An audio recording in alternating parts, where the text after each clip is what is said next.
All right, so quick heads up. I was supposed to see an early screening of the new Ghostbusters movie that came out, but fatigue hit again this week. Like, it was...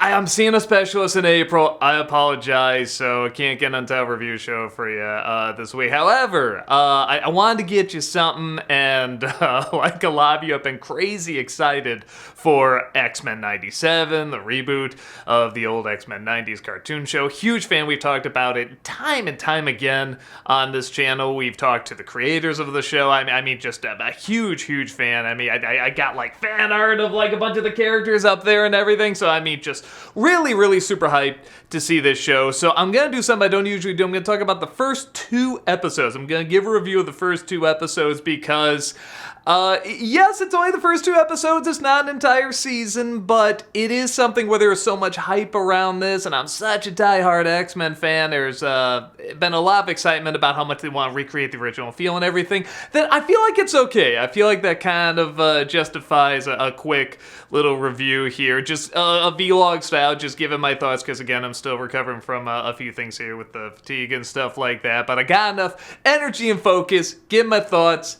on these first 2 episodes.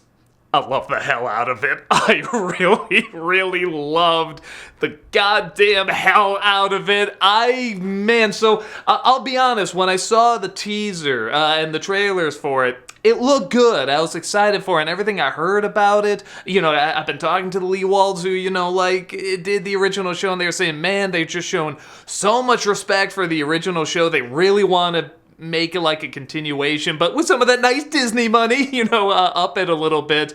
But when I saw so I heard all that and I got excited. When I saw the trailer, like, it looked good, but it wasn't something where I quite got the same chills, I think, as everyone else. And part of it is that the animation looked really good, but sometimes it looked a little too flashy. And when I don't mean flashy like showing off, I mean like flash animation, like a little choppy, which is definitely part of the original style. Like, it's supposed to look a touch rushed. Like, for the time, that was really good animation. You didn't see that type of animation, or at least treated that seriously, with the exception of maybe like Batman the Animated Series. But, you know, nowadays it'd be seen as, you know, kind of dated. So when I saw them kind of combining that old school style with a little bit more of a flash animation style, I got a little worried. I said that was my one worry about the show, but man, this is like the best it's ever looked. I mean, hands down. I think it helps that in the last season of the original show, the animation did change. And they did change up the style a little bit. Sometimes they had to, sometimes they just wanted to, you know, upgrade it, update it, all that stuff. So it does help that over time the animation has changed a little bit.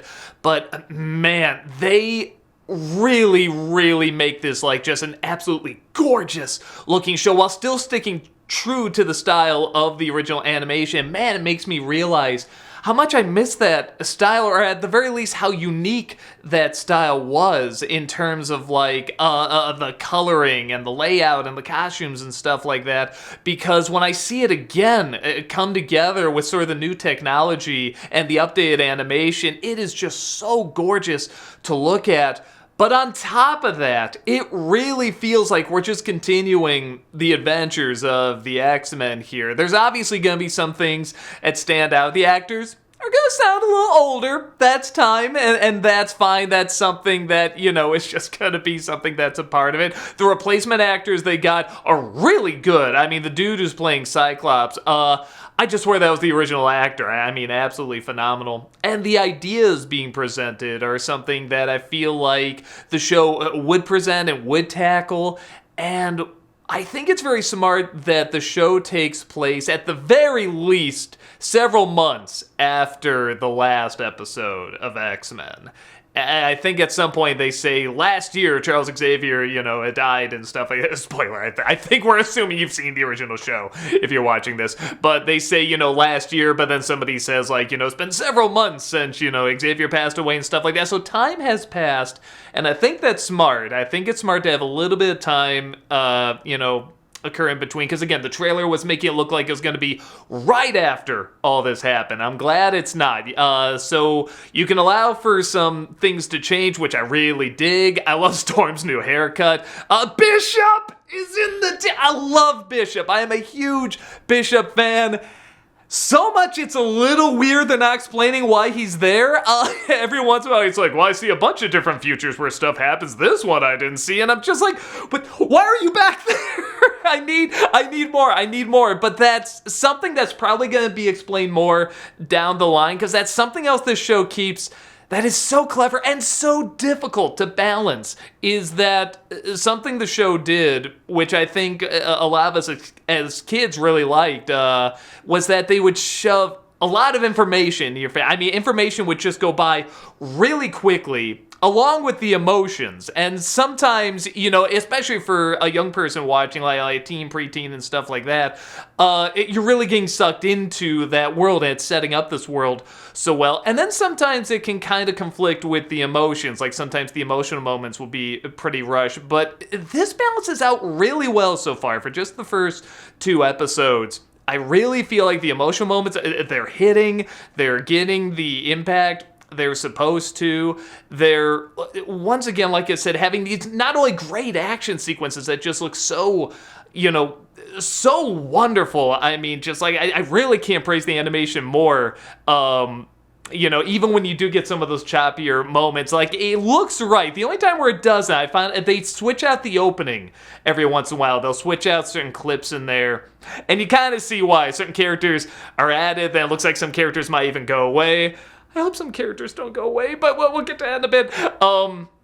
But when they switch that out, that's where it looks a little too flashy. That's where it looks a little too flash animation, where, particularly when they're running towards each other in the intro, like, that looks really, really weird to me. And I did get a little concerned, because I was like, oh, is this going to go back and forth throughout the show? And it doesn't. The animation on the show, really great, really spectacular. Like I said, the best it's ever looked. But the emotional moments really, really are hitting very hard. Big things are happening in the show that isn't just continuing the story like, well, it's just gonna be like old times. It's just gonna be like a bunch of, with a better way of putting it, like kind of like lesser episodes. We're not gonna, not lesser, filler episodes, where it's gonna feel like a bunch of filler episodes just to get you used to, being back, with the X-Men stuff. But they don't do that. They have like a little bit of an intro where it's like, it's just kind of the X-Men doing their thing again and reintroducing themselves and everything. But man, they shake things up pretty quick, to a point where when a major development happens to a character, for someone that grew up with these characters, it is a little jarring. It does kind of give you chills, and I don't know where it's gonna go with it. I mean, I have an idea. I think I know what they're gonna do with it, but I mean, they're having, like, characters that are pregnant. They're having characters, like I said, lose the team, and other characters, join the team. Like, I'm really waiting for more info on Bishop, man. I want more on him, but we just gotta get Psylocke in there. Maybe just for fun, throw Dazzler in there. We haven't seen Dazzler in one, just for fun, just for kicks. Come on, get Dazzler in there. But yeah, if you get them in there, that'll probably be like my perfect X-Men team, man. Yeah, I mean, those are just like all my faves. But yeah, everything seems balanced out. Anything I don't get into is very much a nitpick.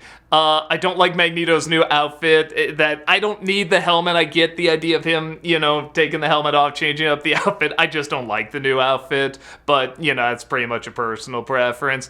I'm trying to think of anything else that, like, it kind of was a little jarring.